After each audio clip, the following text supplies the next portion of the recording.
The photograph did not look important at first. It was taken on a quiet autumn day in rural Pennsylvania, showing a small wooden house standing alone, surrounded by stillness. In front of the house stood two young women. They faced the camera with calm, blank expressions. They were not smiling, not afraid, just still. There was nothing unusual at first glance. But later, this image would become something much more significant, because it quietly revealed a life that had been hidden in plain sight for years. The house was known to locals, but only in the simplest way. People knew it existed. They knew two sisters lived there. Some remembered their mother as well. But beyond that, there was almost no real understanding of their lives. The family kept to themselves completely. They didn't attend social events, didn't visit neighbors, and didn't invite anyone in. Still, they were not seen as a problem. They were polite in brief interactions and paid for what they needed. Because of this, no one felt the need to question their way of living. Over time, their absence became normal. They were simply not part of the outside world, and eventually, no one expected them to be. Years passed quietly. The town around them changed. People came and went. Technology improved. But the sisters remained in the same place, living the same way. What no one truly stopped to consider was how unusual it was that they were almost never seen beyond their own land. This was not a story filled with obvious violence or visible harm. There were no signs that would immediately alarm anyone. Instead, it was something much quieter and harder to notice. It was about control built through fear, about protection that slowly turned into confinement, and about how a person could be kept so isolated that they no longer understood the world outside their boundaries. The sisters were born in that very house in the early 1900s. Their lives began there, and for a long time, it seemed they would never truly leave it. Their father died when they were very young, leaving their mother to raise them alone. She rarely left the property herself. People who had brief encounters with her described her as distant but not unkind. She avoided long conversations and seemed uncomfortable with interaction, as if the outside world required something from her that she could not give. From the beginning, the children's world was intentionally small. They did not attend school or interact with other children. Everything they learned came from their mother, but the lessons were limited. She focused only on what was necessary for survival. They learned how to cook, clean, grow food, and manage daily tasks. Reading and writing were not priorities. Their lives followed a strict and repetitive routine that rarely changed. There were no written rules or harsh punishments. Instead, everything was guided by quiet warnings. Their mother spoke calmly about the dangers of the outside world. She told them people could not be trusted and that the world beyond their home was unsafe. She did not exaggerate or raise her voice. She spoke with certainty, and that certainty made her words feel like truth. As children, they accepted everything she said because they had no reason to doubt her. When a person grows up without alternatives, they do not question their surroundings. The land provided what they needed. The house felt safe. Their mother seemed certain. Over time, those limits stopped feeling like restrictions and started to feel like the natural shape of life. By the time they were old enough to notice how small their world was, it already felt permanent. Sometimes they heard faint signs of life beyond their land. A passing vehicle, distant voices, unfamiliar sounds. But curiosity was never encouraged.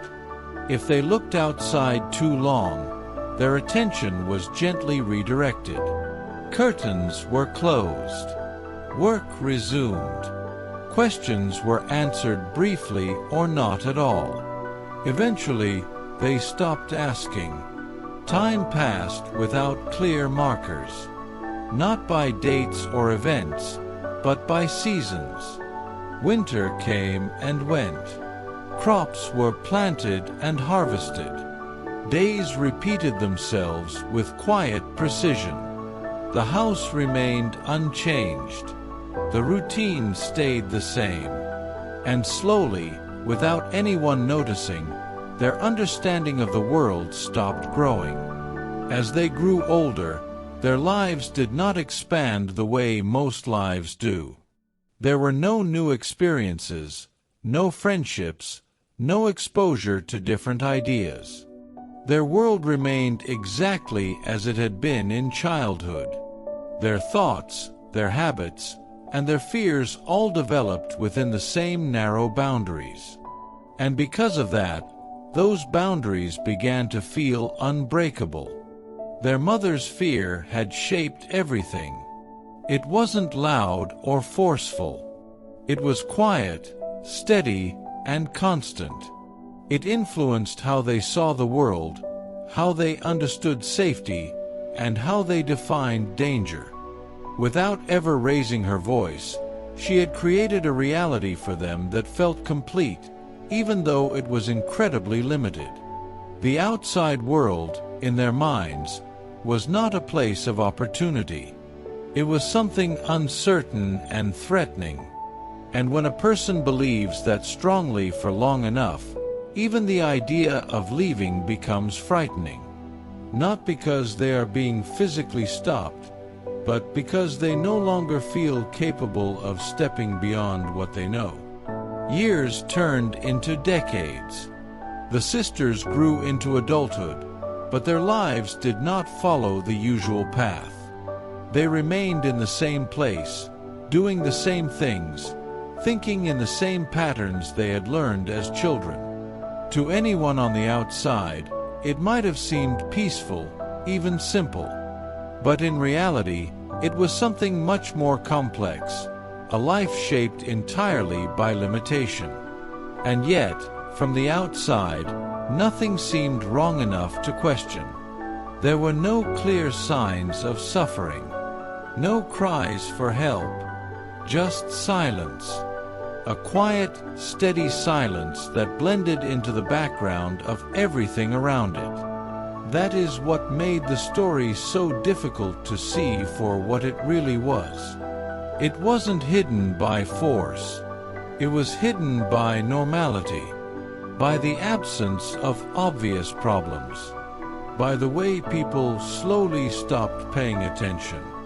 The photograph captured a single moment in that long, quiet life. Two women standing in front of a house, looking directly at the camera. At first glance, it showed nothing unusual. But once people began to understand the story behind it, everything about the image changed. Their expressions, once neutral, began to feel different. The stillness, once ordinary, started to seem unnatural. The house, once just a building, became a symbol of something much deeper. Because the image was not just a photograph. It was evidence of a life lived almost entirely apart from the world. A life shaped not by walls or locks, but by belief. And once that realization began to spread, people started to look more closely, not just at the photograph, but at everything they thought they understood about the world around them. At first, nothing changed. The photograph circulated quietly, passed between a few curious people, mentioned in conversations that never lasted long. It was interesting, perhaps a little strange, but not enough to demand attention. In a world full of louder, more urgent stories, this one remained in the background. But then, small details began to surface. A local journalist, sorting through old county records, came across something unusual. There were no official school records for the sisters. No medical history. No formal identification documents beyond the most basic registration of their births. It was as if, after entering the world, they had simply disappeared from it. That discovery alone was enough to raise questions. Curiosity turned into concern, and concern slowly turned into investigation.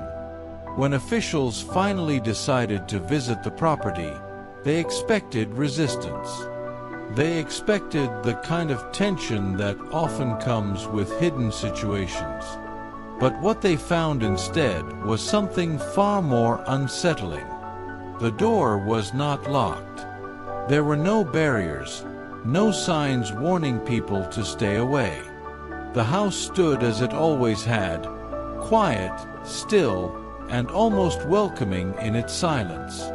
Inside, everything was exactly as it should be, and yet nothing felt right. The rooms were clean but sparse. Furniture was minimal. There were no personal decorations, no photographs on the walls, no signs of a life that extended beyond basic survival. It didn't feel like a home shaped by years of memories. It felt like a place designed only to exist.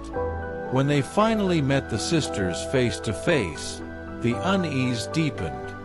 They were calm, not defensive, not afraid, just calm. They answered questions politely, but their responses were limited. Simple, careful. It was clear they were not used to conversation, especially with strangers.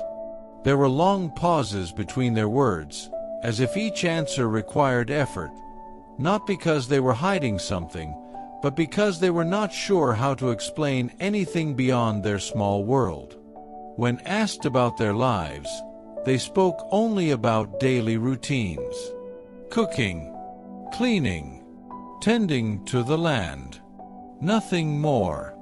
No mention of friends. No mention of experiences. No sense of time beyond the changing seasons. It became clear very quickly that they did not see anything unusual about the way they lived. To them, this was normal. That realization shifted everything, because it meant this was not a case of people being physically trapped. It was something much more complex. They had been shaped, over years and years, to believe that this life was the only safe way to exist. Officials tried to ask about the outside world, about cities, about other people, about simple things most take for granted. But the sisters struggled to respond. Some questions seemed to confuse them. Others made them visibly uncomfortable, not because they were hiding answers, but because they didn't have them. It was as if entire parts of reality simply did not exist in their understanding. The absence was not just physical, it was mental, and that made the situation far more serious than anyone had expected. When asked about their mother, the tone of the conversation changed slightly. They spoke of her with respect, with certainty. Everything they knew, everything they believed, came from her. She had taught them what to fear. She had defined what was safe. She had shaped their entire understanding of the world. And even though she was no longer alive, her influence remained completely intact. It was in the way they spoke, the way they hesitated, the way they avoided certain questions without even realizing they were doing it. Her presence was still there, just no longer visible. Investigators began to understand that this situation had not been created by force or cruelty in the traditional sense. There were no signs of abuse, no evidence of violence. Instead, it had been built slowly, quietly, through belief, through repetition, through isolation so complete that it became invisible. The sisters had not been locked inside the house. They had been locked inside a way of thinking, and that is far more difficult to break. As the investigation continued, experts were brought in, people who understood behavior, isolation, and long-term psychological influence.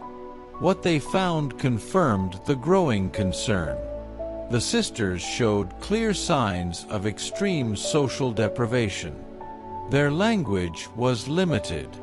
Their understanding of the world was narrow. Their emotional responses were controlled, almost muted. It was not that they lacked intelligence. It was that their intelligence had never been given the chance to expand. They had grown up in a world without contrast, without challenge, without exposure. And because of that, they had never developed the tools needed to question anything around them. One expert described it in the simplest way possible. If a person is never shown a door, they don't know they can leave. That sentence stayed with everyone involved, because it explained everything. The house had no locks. The land had no fences. And yet, the sisters had never truly stepped beyond it. Not because they couldn't, but because they didn't believe they should. Helping them would not be simple. This was not a situation that could be solved by opening a door or giving instructions. It required something much deeper, something that would take time, patience, and care. For the first time in their lives, the sisters were being introduced to a world they had only heard about in warnings. A world they had been taught to fear. And now, they were expected to step into it.